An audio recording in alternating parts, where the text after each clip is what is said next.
just a recap. Esther's a Jew, and she has been handpicked to become the new queen of the Persian king.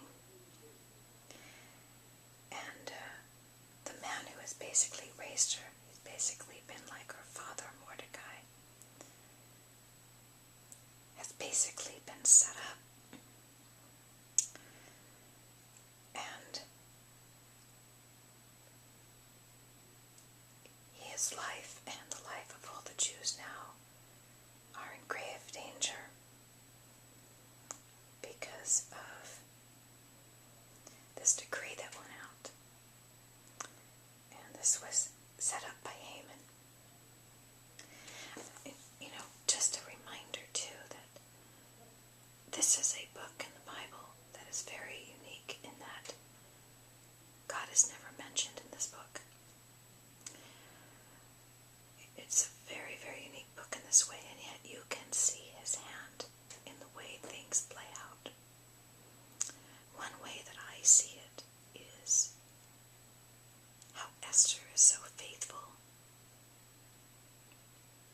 And she immediately, for example, in chapter 4,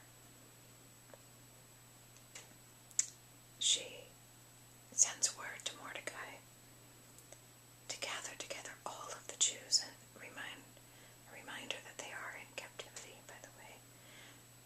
And she says, fast for me. Don't eat or drink for 3 days. And basically the implication is there's prayer involved. And so the last thing that was read in chapter 4 was, so Mordecai went away and carried out all of Esther's instructions.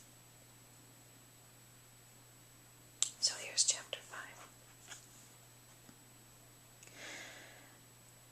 On the 3rd day, Esther put on her royal robes and stood in the inner court of the palace, in front of the king's hall.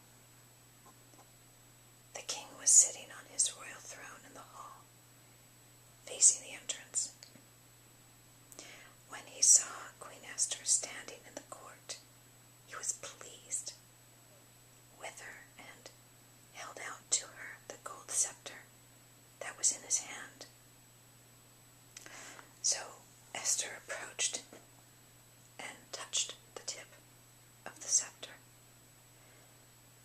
And I need to pause and just give a reminder, in case you are not familiar with what was read previous to this. If you were to show yourself in the presence of the king without being summoned, you ran the risk of being killed. And so, fortunately for her, he immediately extends his scepter, which is a sign of acceptance.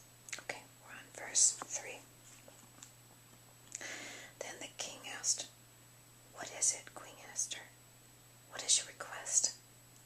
Even up to half the kingdom, it will be given to you." "If it pleases the king," replied Esther, "let the king, together with Haman, come today to a banquet I have prepared for him." "Bring Haman at once," the king said, "so that we may do what Esther asks." So the king and Haman went to the banquet Esther had prepared. As they were drinking wine, the king again asked Esther, "Now, what is your petition?"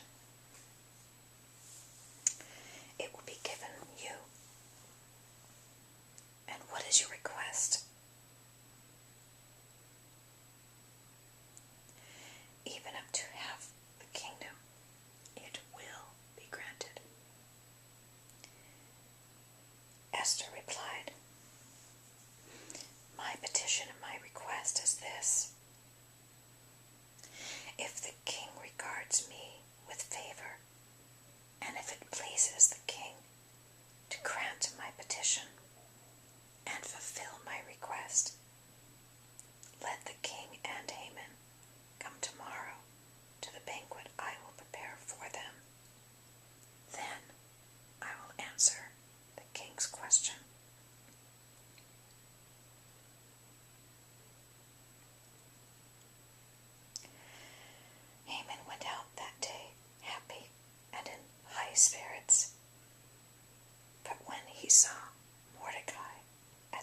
king's gate, and observed that he neither rose nor showed fear in his presence, he was filled with rage against Mordecai.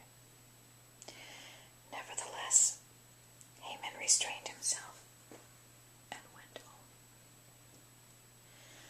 Calling together his friends and Zeresh his wife, Haman boasted to them about his vast wealth, his many sons, and all the ways the king had honored him, and how he had elevated him above the other nobles and officials.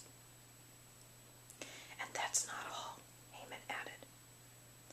I'm the only person Queen Esther invited to accompany the king to the banquet she gave, and she has invited me along with the king tomorrow. But all this gives me no satisfaction as long as I see that Jew Mordecai sitting at the king's gate. His wife Zeresh and all his friends said to him, "Have a gallows built 75 feet high, and ask the king in the morning to have Mordecai hanged on it. Then go with the king to the dinner and be happy." This suggestion delighted Haman, and he had the gallows built. Chapter 6. That night the king could not sleep, so he ordered the book of Chronicles, the record of his reign, to be brought in and read to him. It was found recorded there that Mordecai had exposed Bigthana and Teresh, two of the king's officers who guarded the doorway, who had conspired to assassinate King Xerxes.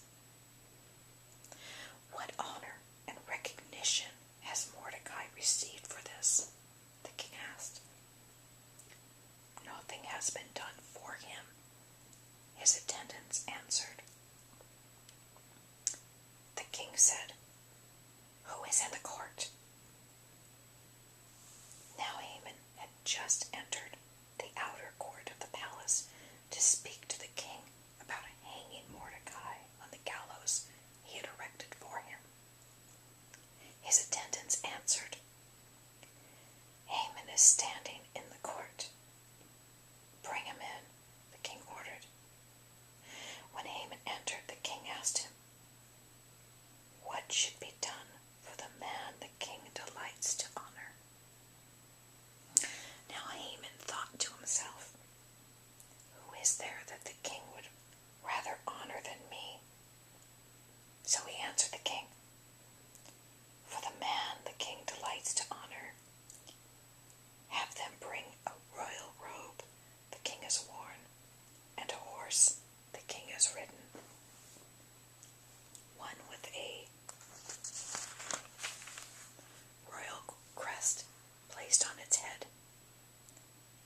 Then let the robe and horse be entrusted to one of the king's most noble princes.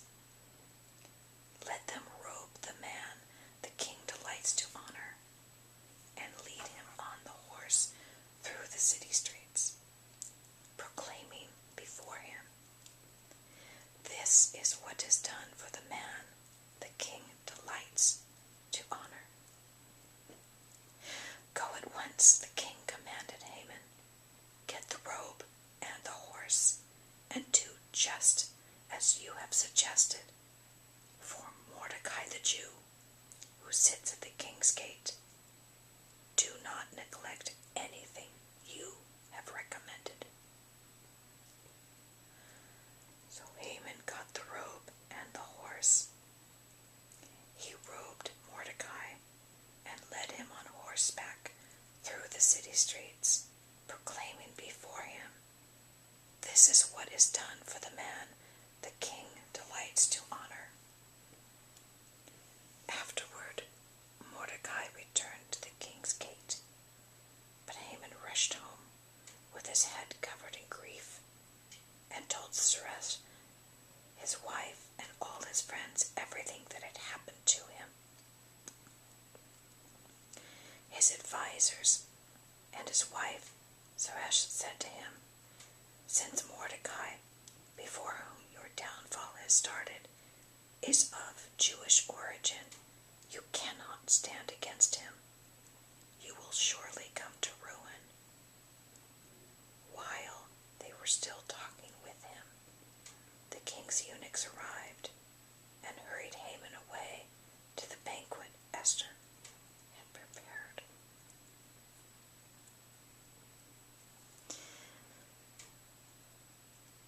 The plot thickens.